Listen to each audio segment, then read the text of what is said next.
Happy Friday and welcome to day 5 of my 90-day video challenge. I'm trying a new location. It's outside. It's windy and there are cars driving by and a helicopter just flew overhead, so I'm now on take 3, just being honest about that since I said I would do these in one take. But I wanted you to actually be able to hear it. Today I'm going to put out there a challenging question about ownership and commitment.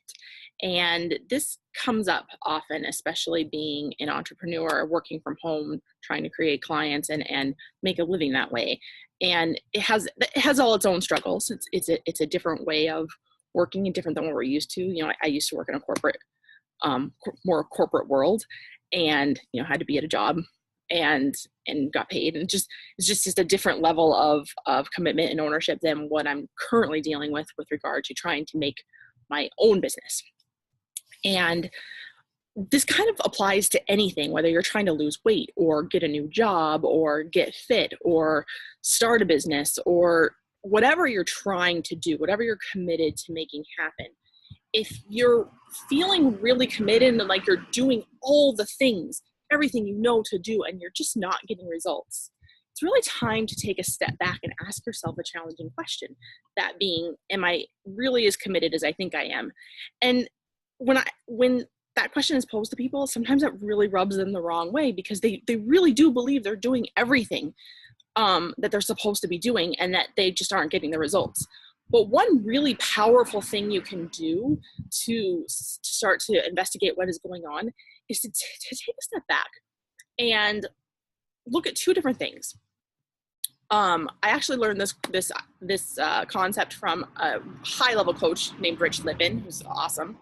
And he said, look back at your calendar for 3 months. What were you doing? Where did you spend your time? And then look at your checkbook or your online accounts or whatever. And what were you spending your money on? And those 2 things can tell you a lot about what's going on for you and where your commitment really lies. And it can be challenging and it can be a little like, wait a minute, I don't like that. But it can also be really enlightening because you might see that, like, maybe every day you came home and you spent 2 hours on Netflix and it felt really important at the time, and I'm not judging that at all.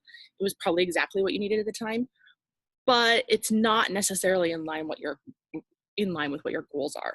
And that's what this exercise can really do, is it can help enlighten you to, are the actions you're taking and the person you're being actually in line with what you're trying to create? It's a huge, powerful first step to taking ownership and making progress on creating the results you want. So I would love to know what you think of that.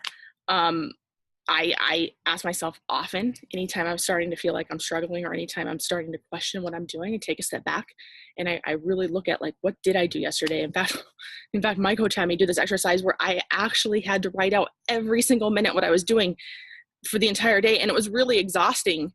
But what it actually helped me do, I noticed that I didn't want to write down stupid stuff. I didn't want to write down that I played a computer game or I jumped on Netflix or I just sat there. I actually sitting there is fine. Taking a moment inward is totally fine. But my point being that because when I really had to own it and write down what I was doing every minute of the day, I realized I took better actions. I took actions that were in line with the goals I was trying to create, with what I'm trying to create right now. So it's a great way to start to own what you're doing, own what you're creating. And if I can support you with anything and we want to take a look at anything, please let me know. And I would love to know if anything resonated with you about this. Happy Friday again, and I will see you tomorrow.